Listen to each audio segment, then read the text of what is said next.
Carl Nicholson is Executive Director of the Catholic Immigration Centre. A longtime member of the Community Foundation's Grants Committee, Carl's work helps keep him on the front line of the issues new immigrants and visible minorities are facing on a daily basis.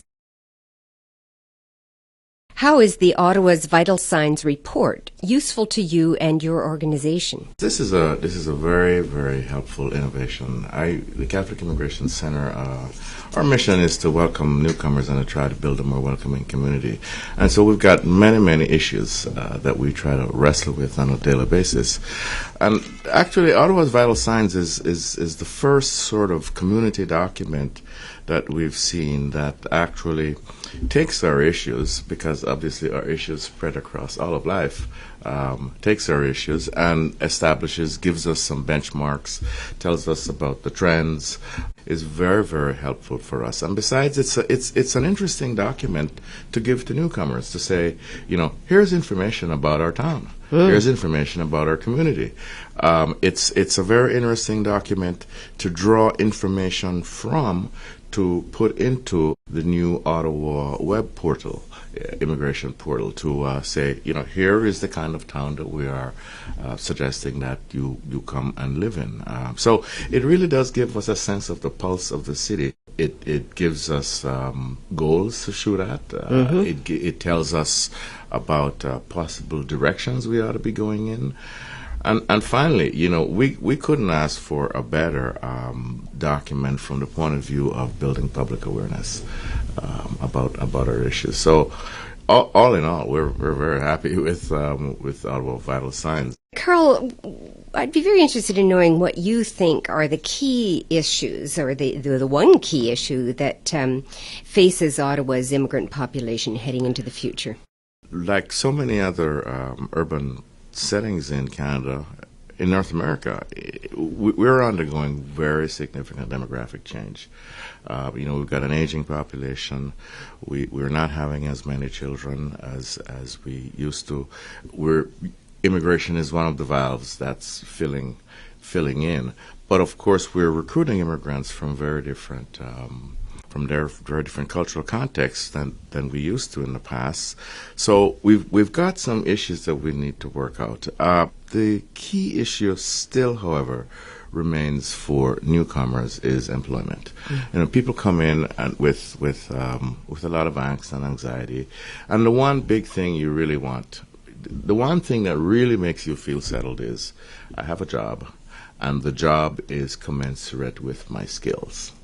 And all of the data that we've seen, it tells us that in Ottawa and across Canada, we still haven't quite gotten this match right yet.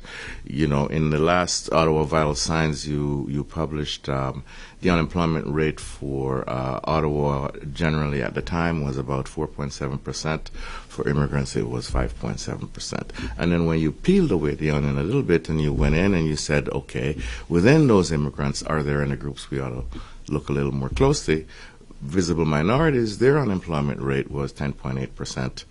When you peel that away a little further, the unemployment rate for blacks was 13.7%. So these are very troubling issues. And when you have 21% of our 800 and 900,000 people living in Ottawa being born outside of Canada, this is actually a significant group.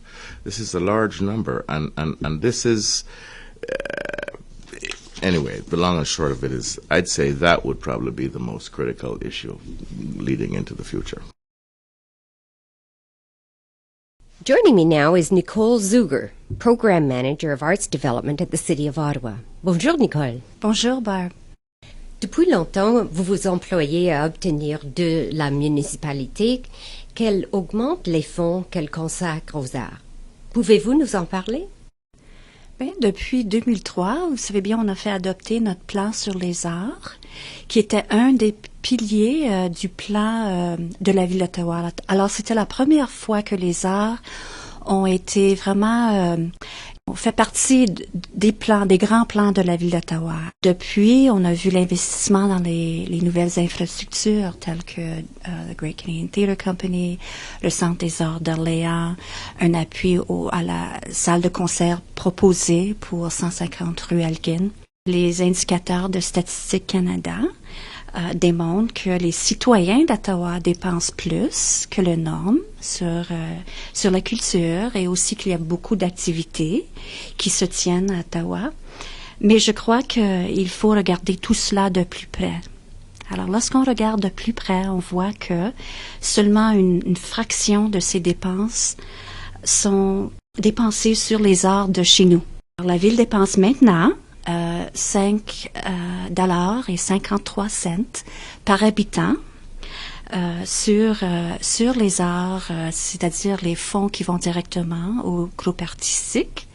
Et ça se compare à $3.44 en 2003. Alors, il y a eu des progrès, c'est certain. Il y a eu des progrès, mais on a regardé les autres grandes villes au Canada et puis on s'est retrouvé quand même à dernière place comparé aux 7 grandes villes d'Ottawa. How do you see Ottawa's Vital Signs report supporting this work? I think it absolutely supports the work. What I like about Vital Signs, and I think what we hear throughout the community, is that Vital Signs depicts the health and vitality of the community in a holistic way, and I think that's unique, and it's really, really important. It shows us how we're doing as a community.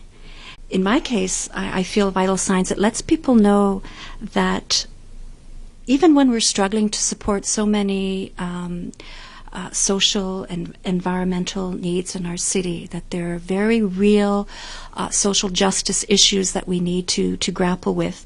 Vital Signs, by its inclusion of arts and culture, it shows us that the support of culture is not a frill, that it is one of the underpinnings of a healthy and vital community. And it's our children especially that are important. And I look at Vital Signs, and throughout I find a theme that speaks to when we're trying to address poverty, when we're trying to address the environment.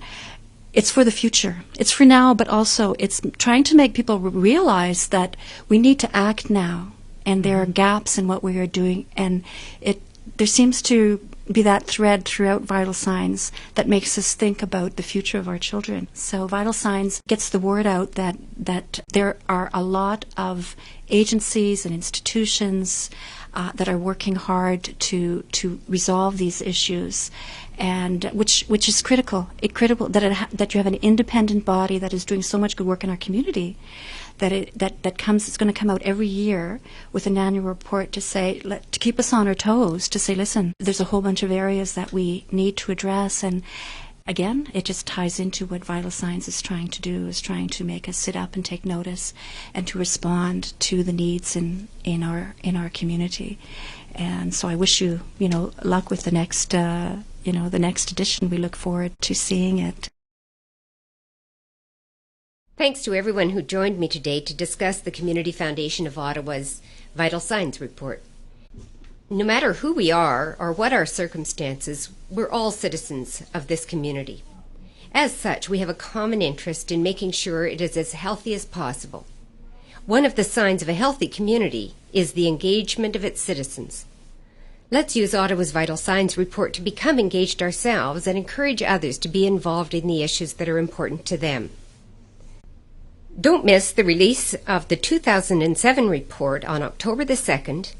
Copies will be available through our office and on our website, where you'll also find links to all the sources. We look forward to hearing your views.